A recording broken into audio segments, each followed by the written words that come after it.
Era uma tarde de março como tantas outras, até que meu mundo desabou em questão de minutos. Eu, Irina Lebedeva, grávida de 4 meses do nosso primeiro filho, voltava da consulta médica com as fotos do ultrassom apertadas nas mãos. O sorriso no rosto se apagou quando abri a porta do nosso apartamento em um bairro tranquilo de Ekaterimburgo. Lá estavam eles, meu marido, Denis Vorobiov, sua mãe, Lyudmila Ivanovna, e a irmã dela, Svetlana Petrovna, com olhares que gelavam a alma. O ar pesado na sala era quase palpável. Denis, o que está acontecendo? Perguntei, tentando manter a calma enquanto deixava a bolsa na mesinha.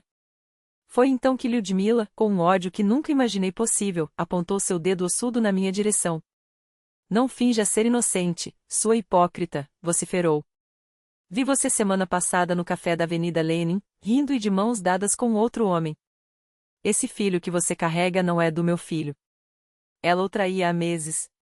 Meu coração parou. Isso é mentira. Denis, você não pode acreditar nisso, implorei, mas seus olhos já estavam cheios de desconfiança e nojo. Minha mãe não mentiria, respondeu ele, frio. Ela nunca teve motivo para inventar algo assim. Motivo? Ela me odiava desde o primeiro dia, nunca aceitou nosso casamento. Antes que eu pudesse argumentar, Svetlana se lançou sobre mim como uma fera.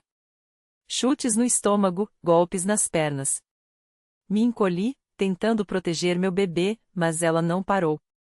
Pegou uma barra de ferro deixada perto da porta depois da reforma e começou a me espancar sem piedade. Olhei para Denis, esperando que ele me defendesse. Em vez disso, ele apenas observava por trás da mãe, incentivando, ainda pouco. Dá mais. A dor era insuportável, o sangue escorria pelo rosto, e eu só pensava, eles vão me matar. Até que uma voz do lado de fora gritou, chamando a polícia. Uma vizinha deve ter ouvido meus gritos. Minutos depois, as sirenes ecoaram pelo prédio. Quando a ambulância chegou, eu mal conseguia me mexer.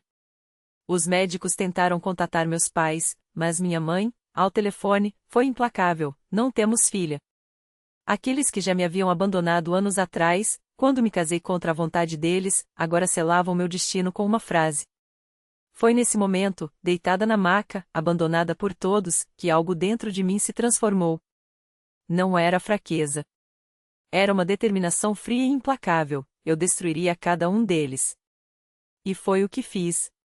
Primeiro, documentei tudo, cada hematoma, cada osso quebrado, cada palavra dos médicos. Svetlana foi presa por lesão corporal dolosa. Lyudmila, como instigadora. Denis não foi indiciado criminalmente, mas eu garanti que seu pesadelo estava apenas começando. Contratei Ana Sergeyevna Sinitsina, uma advogada conhecida por esmagar casos de violência doméstica. O que fizeram com você é monstruoso, disse ela em nosso primeiro encontro. Vamos fazê-los pagar por cada gota de sangue. O processo civil contra Svetlana foi arrasador. As provas eram irrefutáveis: laudos médicos, depoimentos da vizinha, fotos das minhas lesões, 3 costelas quebradas, concussão, marcas por todo o corpo. Ela tentou alegar legítima defesa, mas suas mentiras se desmoronaram sob o interrogatório implacável de Ana. Então a senhora acha que uma mulher grávida de 4 meses representava ameaça a 2 adultas sadias? Questionou minha advogada, com um sarcasmo que cortava como lâmina. O juiz, uma mulher mais velha, empalideceu ao ver as imagens do que aquela fera fez com uma gestante. Eu depus com calma, sem drama. Não precisei exagerar. A verdade, nua e crua, era suficiente. E enquanto eles tentavam se justificar, eu já planejava o próximo passo. Porque a vingança não seria rápida. Seria meticulosa, legal e devastadora. E eu não pararia até ver cada um deles de joelhos. A verdade, quando revelada, atingiu em cheio. Enquanto eu descrevia como olhava para o meu marido e ele, em vez de me proteger, incitava a violência contra mim com um sorriso sádico, a voz da juíza tremeu. Os depoimentos de Svetlana foram um desastre. Ela parecia fria, distanciada, como se não compreendesse a gravidade do que havia feito. Quando perguntaram se arrependia, respondeu com um desafio gelado: eu protegi minha irmã. Faria tudo de novo. O veredito foi unânime a meu favor. 1,5 milhão de rublos em compensação. Svetlana desmoronou em lágrimas, finalmente entendendo o peso das consequências. Como chefe de contabilidade na Valgara, ela não tinha esse dinheiro. A execução judicial a obrigou a vender o apartamento, esvaziar as economias, afundar-se em dívidas. Mas para mim, isso era pouco. Eu queria mais do que sua ruína financeira. Eu queria seu aniquilamento total. Contratei Petróleo Sergeyevich Lapshin, um detetive particular, ex-operativo com conexões profundas. Encontrarei tudo o que for necessário, garantiu ele. Pessoas capazes de espancar uma grávida costumam esconder podridão demais. E Petróleo estava certo. O que ele desenterrou destruiu Svetlana de vez. Descobrimos que, por 2 anos, ela roubava o próprio empregador. O esquema era sofisticado, identificava apólices de seguro inativas, aquelas sem movimentação há mais de 1 ano, e desviava taxas administrativas para uma conta fantasma aberta em nome de uma empresa laranja. Assim, ela desviou mais de 2 milhões de rublos, dinheiro que ia parar em cassinos online e apostas esportivas. Svetlana era uma ludópata, e sua família nem desconfiava. Todo final de semana, ela perdia dezenas de milhares de rublos em sites de apostas, enquanto as dívidas com agiotas cresciam como uma avalanche. Pessoas afundadas em dívidas costumam descarregar a raiva nos outros, observou Petróleo. Era a explicação para sua agressividade patológica. Enviei os documentos anônima e profissionalmente para a segurança corporativa da Garan. Provas irrefutáveis, extratos bancários, rastreamento de transações, tudo meticulosamente organizado. A reação foi imediata. Bloquearam seu acesso aos sistemas, abriram uma investigação interna e acionaram a polícia. Na manhã de uma quinta-feira, ela foi algemada no meio do escritório, arrastada como uma criminosa comum diante de colegas chocados. O portal Ekaterinburg Online publicou a notícia: esquema de desvio de milhões é descoberto em empresa de seguros regional. Até o anoitecer, a foto de Svetlana em algemas viralizou nos canais do Telegram. Nos grupos de bairro, discutiam seu caso com nojo, vinculando-o diretamente ao ataque contra mim, uma grávida, espancada por quem deveria protegê-la. Foi demitida na hora, condenada por apropriação indébita e sentenciada a 3 anos em uma colônia penal de regime geral. Sua carreira, destruída. Sua reputação, reduzida a escombros. Todo o dinheiro que roubou, perdido. Mas eu ainda não havia terminado. Enquanto Svetlana aguardava o julgamento, descobri que ela tinha 2 filhos adultos, Stepan e Alexandra, que viviam em outras regiões. Ambos já a haviam afastado há anos por causa de seu comportamento tóxico, mas mantinham um contato mínimo. Encontrei-os nas redes sociais. Não para machucá-los, mas para que soubessem a verdade sobre a mãe. Enviei-lhes cópias dos autos do processo, fotos das minhas lesões, laudos médicos, provas irrefutáveis de que as ações dela poderiam ter me matado, e a minha filha. Stepan, o mais velho, ficou em choque. Respondeu imediatamente, pedindo desculpas, explicando que havia cortado laços com a mãe anos antes por causa de sua agressividade e irresponsabilidade doentia. Sinto muito pelo que aconteceu com você, escreveu. Há anos temia que ela acabasse ferindo alguém gravemente. Minha esposa e eu nem deixamos ela perto dos nossos filhos. Já houve incidentes semelhantes. Espero que você e a bebê estejam bem. Alexandra reagiu de forma diferente, mas igualmente reveladora. Não se surpreendeu com o ato da mãe, mas estava furiosa. Svetlana, mais uma vez, havia envergonhado a família. Alexandra era professora do ensino fundamental e temia que a condenação criminal da mãe manchasse sua reputação. Ambos romperam definitivamente com Svetlana ao conhecerem a extensão de seus crimes. Quando, 1 ano e meio depois, o veredito foi lido, nenhum dos dois compareceu. Ela estava sozinha no banco dos réus, finalmente compreendendo que suas escolhas lhe custaram não apenas a liberdade e o dinheiro, mas também a família. Os 3 anos na colônia foram um inferno. Petróleo mantinha-me informada, Svetlana não se adaptou ao regime, brigava com as detentas, muitas das quais a desprezavam por ter espancado uma grávida. Saiu condicionalmente após 2 anos e meio, mas o mundo que a recebeu já não era o mesmo. A casa, vendida para pagar dívidas. Os filhos, que a repudiavam. Os amigos, que a abandonaram. Uma ex-condenada, sem futuro, sem esperança de reconstruir o que perdeu. Conseguir trabalho foi quase impossível. Seu último emprego, segundo o petróleo, era lavar pisos em um centro comercial durante a madrugada, dormindo em um albergue por algumas moedas. A mulher que achava ter o direito de destruir uma vida agora era fraca, sozinha, pagando todos os dias pelo que fez. Essa justiça não a dos tribunais, mas a do destino me trouxe uma satisfação que nenhum dinheiro poderia comprar. Mas Svetlana era apenas o primeiro nome da lista. Os 2 anos seguintes foram dedicados a caçar cada um dos traidores. Ludmila Ivanovna foi a próxima. A acusação de instigação lhe rendeu uma pena suspensa e trabalhos comunitários. Mas eu não confiei apenas na justiça criminal. Entrei com uma ação por difamação, dano moral e ofensa à honra 2 milhões de rublos. Meu advogado requereu históricos de ligações, mensagens em redes sociais, extratos bancários. O que descobrimos chocou até a experiente Ana Sergeyevna. Ludmila planejava meu linchamento há meses. Me seguia, fotografava, contratou um comparsa para fabricar provas contra mim. Aquele amante da cafeteria? Maxim, um parente distante dela. Pagou para que ele posasse para uma foto montada, editada no Photoshop para simular uma traição. Mas a consciência de Maxim não aguentou. Ele mesmo me procurou, entregando prints da conversa no Telegram onde Ludmila detalhava, passo a passo, como destruir meu casamento. Com essas provas, o tribunal concedeu a indenização integral 2 milhões. Ludmila foi obrigada a vender o apartamento no centro, mudar-se para parentes distantes no interior. Mas eu não parei por aí. Há 15 anos, ela era chefe de contabilidade em uma instituição municipal, orgulhosa de seu cargo, de seu status, de suas conexões. Usei os autos do processo para enviar uma denúncia formal à sua chefia, questionando sua idoneidade moral para o cargo. O município, sem querer associar seu nome a uma organizadora de violência contra uma grávida, demitiu-a por acordo mútuo. Aos 62 anos, Ludmila ficou sem emprego, sem dinheiro, sem perspectivas. Com sua reputação arrasada e sua idade, encontrar trabalho era impossível.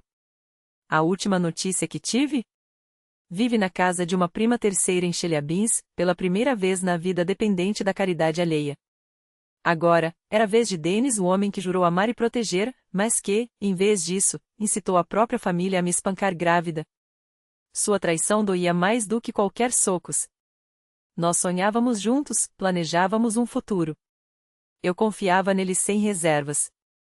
Descobrir sua verdadeira natureza exigia uma vingança à altura. Divórcio. E eu? Transformei seu divórcio em uma execução pública. Ana Sergeyevna provou que Denis não apenas falhou em proteger sua esposa e o filho por nascer, ele incitou a violência, aplaudindo cada golpe enquanto eu sangrava no chão. 5 meses depois do nascimento de Ania, exigiu o teste de DNA. Ele resistiu, claro, alimentando a esperança de que dúvidas sobre a paternidade o salvariam da responsabilidade. Mas Ana Sergeyevna foi implacável. Cooperação agora pode atenuar as consequências mais tarde. O resultado: 99,99% de probabilidade. Quando o veredicto foi lido em voz alta no tribunal, Denis encolheu-se na cadeira como um inseto sob a luz.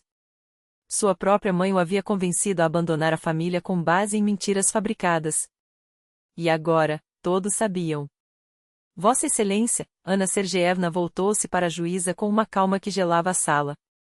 Aqui está um homem que não apenas acreditou em calúnias monstruosas sem nenhuma verificação, como estimulou a agressão contra uma mulher grávida.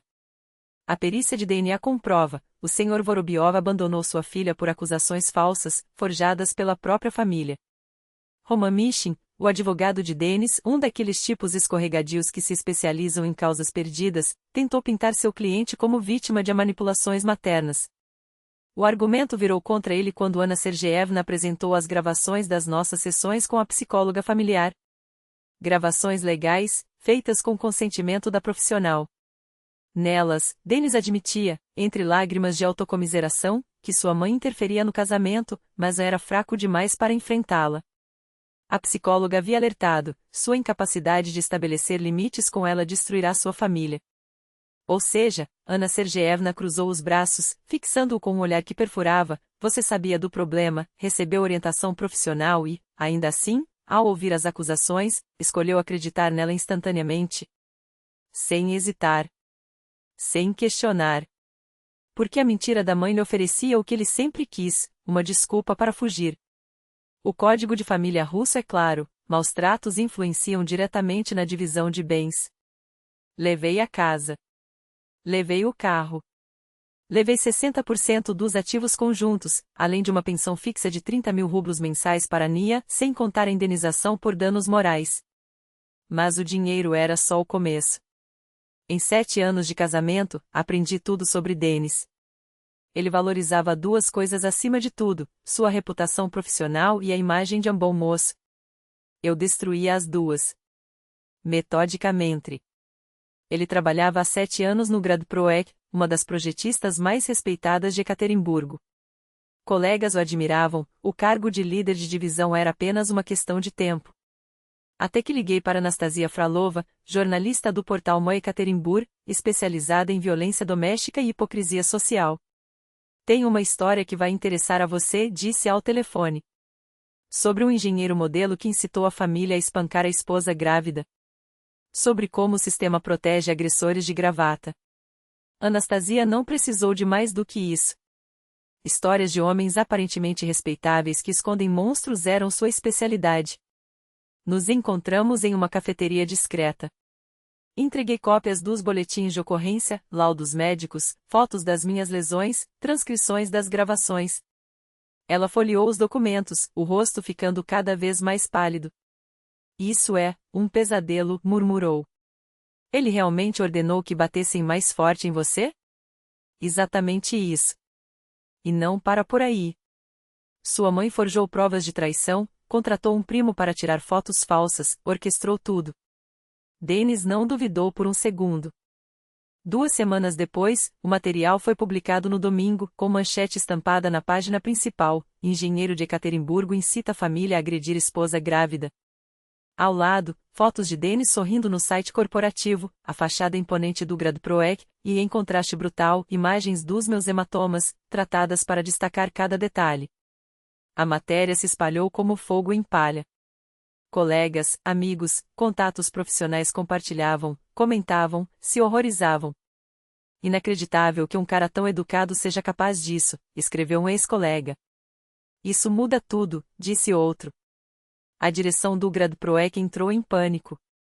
A empresa se vendia como um bastião de valores familiares e irresponsabilidade social. Ter um de seus engenheiros estrela exposto como agressor doméstico era um desastre de relações públicas. Na segunda-feira de manhã, Denis foi chamado ao RH. Suspensão temporária durante investigação interna, disseram. Todos sabiam o que isso significava. Eu me certifiquei de que a investigação encontrasse mais do que apenas o caso de violência. Através de Piotr Sergeyevich, um contato dentro da empresa, descobriu-se que Denis usava recursos corporativos para trabalhos paralelos, a impressora 3D e licenças do SAP para enriquecer as custas da empresa. Não era crime, mas violava gravemente o código de conduta. Com as provas do processo judicial e os registros de irregularidades, o veredicto foi rápido: demissão por acordo mútuo. Na carta oficial, que cheguei a ver por fontes confiáveis, mencionavam tanto o incidente de violência doméstica quanto o uso indevido de propriedade corporativa. Qualquer colaborador que contradiga os valores de segurança e integridade da empresa não tem lugar aqui, lia-se no documento. Denis tentou recorrer, alegando indiscriminação, mas seu advogado trabalhista logo percebeu a futilidade. As provas eram irrefutáveis. O conselho: aceitar uma indenização irrisória e desaparecer. O mundo da engenharia em Ekaterimburgo é pequeno. Não existe uma lista negra oficial, mas o boca a boca é implacável. Sua história correu em grupos profissionais no Telegram, e nenhuma empresa decente queria associar seu nome ao escândalo. No fim, ele conseguiu emprego como torneiro mecânico em uma fábrica, ganhando 1/3 do que recebia antes. Mas a degradação profissional era só parte do plano. Denis sempre viveu pela aprovação alheia. Então, cuidei para que seu círculo soubesse da verdade. Criei um post detalhado no VKontakte, fotos dos ferimentos, laudos, documentos judiciais, trechos das gravações onde ele gritava "bata mais forte". O post viralizou em grupos locais. Denis virou um pária. Ele sempre foi a alma das festas. Organizava churrascos nos fins de semana, jogava na liga de futebol do bairro, era uma cara legal em que todos convidavam. Seus amigos não faziam ideia do que ele era capaz. Comecei por Ilya Makiev, amigo de República e padrinho do nosso casamento. Irina, não posso acreditar, escreveu ele no Telegram, depois da minha mensagem. Tem certeza? Parece um mal-entendido. Denis não é assim. Enviei as provas, protocolos, fotos, a gravação onde ele incentiva a violência, o resultado do DNA provando que Annie era sua filha, apesar das mentiras da mãe. Ilya respondeu 3 horas depois. Não sei o que dizer. Estou enojado. Nunca imaginei que ele fosse capaz disso. Sinto muito. Em uma semana, a notícia se espalhou por todos os amigos da faculdade. O grupo Nossa República, ativo há mais de 10 anos, silenciou quando Denis tentou escrever. Ninguém. Seu convite para a tradicional pescaria no lago? Silêncio. No aniversário, dos 20 convidados, apenas 2 apareceram e saíram em menos de 1 hora. Os colegas de trabalho foram ainda mais brutais. Boris Klimov, seu melhor amigo no projeto urbanístico, declarou publicamente: tenho esposa e filha. A ideia de que um homem em quem confiei pudesse incentivar uma grávida a ser espancada com uma barra de ferro me revira o estômago. Não quero mais saber de Denis Vorobyov. Ele tentou se justificar: minha mãe me manipulou, me arrependo. Mas desculpas não serviam. As pessoas não perdoam quem aplaudiu violência contra uma mulher grávida. Nenhum pedido de perdão parecia suficiente para tanto traição. Até a família dele entrou em choque. Seu tio Alexandre me ligou pessoalmente: o que Denis fez é imperdoável. Conheço esse garoto desde que nasceu, nunca imaginei que fosse capaz disso. Você e a pequena merecem muito mais. Na cidade, Denis passou a ser reconhecido pelas publicações. Não em todos os lugares, mas o suficiente para que o desconforto fosse constante. Caixas de supermercado cochichavam ao vê-lo. Garçonetes o encaram com frio. Pais afastavam as crianças do parque quando ele passava. A solidão era esmagadora, implacável. Denis havia construído sua identidade sobre o amor e o respeito alheio, e eu, peça por peça, destruí ambos. Não havia escapatória. Os poucos que ainda falavam com ele contavam: tinha se tornado amargo, depressivo, cheio de ódio. Culpa todos a mim, por destruir sua vida, a mãe, pela mentira, os amigos, pela traição, a sociedade, por não perdoar. Mas Denis nunca entendeu o óbvio: tudo aquilo era obra das próprias mãos. Ele escolheu acreditar nas mentiras da mãe sem questionar. Escolheu expulsar uma mulher grávida de casa. Escolheu ficar parado, incentivando a violência contra a esposa que carregava sua filha. Cada consequência era o resultado direto dessas escolhas. A pressão financeira foi o golpe final. Pensão, custas judiciais, salário reduzido. Denis mal conseguia pagar as contas. Trocou nosso apartamento por um conjugado decadente na periferia, vendeu a SUV e comprou um sedã usado com 200 mil quilômetros no odômetro. Ludmila Ivanovna, cuja mentira acendeu todo aquele fogo, não tinha como ajudá-lo, nem com dinheiro, nem com apoio. A família que um dia se uniu no ódio a mim agora estava fragmentada, afundando nas próprias ruínas. E a melhor parte? Denis teria que carregar esse fardo pelo resto da vida. Qualquer busca pelo seu nome no Google exibia, em primeiro lugar, reportagens sobre violência doméstica. Todo o currículo, todo novo contato, toda tentativa de reinserção social estaria envenenada por seu passado. Trocou uma esposa que o amava, uma filha perfeita, uma carreira promissora e uma reputação intocável por um minuto de covardia e crueldade. Um homem que teve tudo se tornou um aviso vivo: o preço da fraqueza de caráter e da lealdade cega a quem não merece. Mas eu ainda não havia terminado. Meus pais, Sergei e Galina Lebedeva, me viraram as costas no momento mais sombrio da minha vida. Mereciam um castigo à altura. Meu pai, pilar da paróquia, chefiava o conselho pastoral. Minha mãe liderava a organização feminina da igreja. Passaram a vida preocupados apenas com aparências, com o que os outros pensariam. Por isso me apagaram da família quando me casei contra a vontade deles. Usando meu nome de solteira, criei contas anônimas e comecei a compartilhar nossa história: pais ortodoxos que abandonaram a filha grávida e a neta em perigo. Anexei prints de mensagens, ligações, cartas, todas as tentativas que fiz, ao longo dos anos, para reconectar. A resposta deles? Sempre o mesmo silêncio gelado. Redigi o texto para atingir justamente os valores que tanto prezavam aos olhos da comunidade religiosa. O título? Pais ortodoxos abandonam filha grávida espancada pelo marido. Postei em grupos paroquiais, fóruns locais e redes sociais de fiéis. A reação foi instantânea. Os paroquianos ficaram estarrecidos. Como o líder do conselho poderia rejeitar a própria filha e netinha? A organização feminina votou pela remoção imediata da minha mãe. Meus pais se tornaram párias entre as mesmas pessoas para quem, por anos, construíram uma fachada de retidão. Mas não parei por aí. Meu pai tinha uma pequena firma de contabilidade, cujos clientes eram, em sua maioria, correligionários da igreja e empresários religiosos, conhecidos da paróquia. Quando a história da filha abandonada se espalhou, começaram a cancelar os contratos. Em 6 meses, ele perdeu mais da metade da clientela. O estresse financeiro, somado ao ostracismo social, corroía seu casamento. Eles haviam erguido suas identidades sobre o respeito alheio e eu, metodicamente, reduzi tudo a escombros. Minha mãe teve um colapso nervoso. Foi internada. Meu pai, diante da falência do negócio e da esposa doente, tentou contato através de intermediários. Suplicava perdão, pedia que eu a chamasse os cães de volta. Tarde demais. Todo esse tempo, criei a Nia sozinha.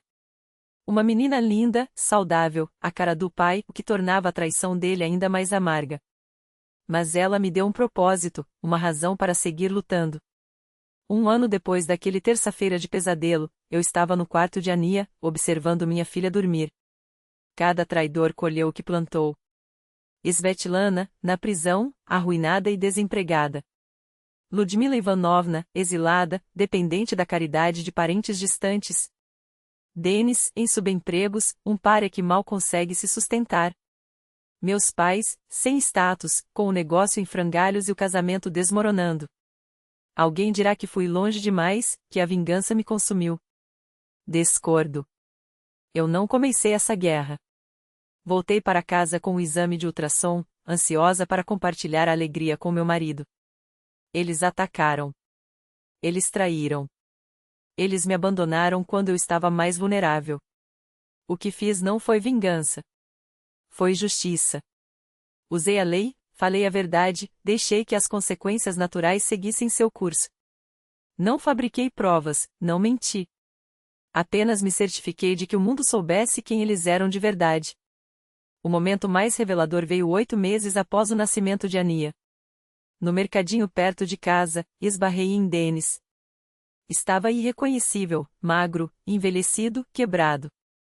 Aproximou-se hesitante, os olhos fixos na filha, cheios de um arrependimento tardio. Ela é perfeita, murmurou. Sim. E é minha. Respondi, seca. Você fez sua escolha naquele dia, Denis. Agora vive com ela. Ele ficou ali, como se fosse chorar, mas virou as costas e se foi. Nunca mais nos vimos, exceto nas audiências de pensão. Às vezes me perguntam se sinto culpa pelo que aconteceu com as vidas deles. Não sinto. Eles fizeram escolhas que revelaram sua essência. Eu apenas garanti que essa essência fosse conhecida e julgada como merecia. Não escolhi esse caminho por eles. Eles escolheram. Meu único arrependimento? Os 3 anos que desperdicei confiando em quem não merecia. Mas até isso teve seu valor, aprendi a enxergar além das máscaras. Ania crescerá sabendo que sua mãe não tolera traição, que dá o troco a quem a fere, que nunca se curva. Entenderá que família não é só sangue e que, às vezes, a dor mais profunda vem de quem deveria amar. Acima de tudo, aprenderá que ser vítima é uma condição temporária. Sobreviver é uma escolha. E vencer? Isso é uma decisão. Eu escolhi mais do que sobreviver. Escolhi devolver o golpe. E ganhei. E não foi um triunfo qualquer, foi aniquilação. Metódica. Irreversível. A única diferença entre eles e eu? Eles mereceram cada vírgula desse fim. E não sinto remorso. Nenhum pingo. Se chegou até aqui, agradeço por ouvir essa história que não é para os frágeis. Ela é para quem entende que, às vezes, a justiça não usa toga, usa garras. Agora, quero saber de você, de onde vem essa voz que acabou de me ouvir? Há quanto tempo acompanha essas verdades que poucas ousam dizer em voz alta? E, mais importante, qual história quer que eu desenterre da próxima vez? Qual ferida coletiva merece ser exposta? Qual mentira precisa ser esmagada sob o peso da verdade? Cada sugestão será lida. Cada desejo, considerado. Porque aqui não há espaço para meias palavras, só para revides bem calculados e histórias que deixam marca. Fale. Eu ouço. E, se for preciso, ajo.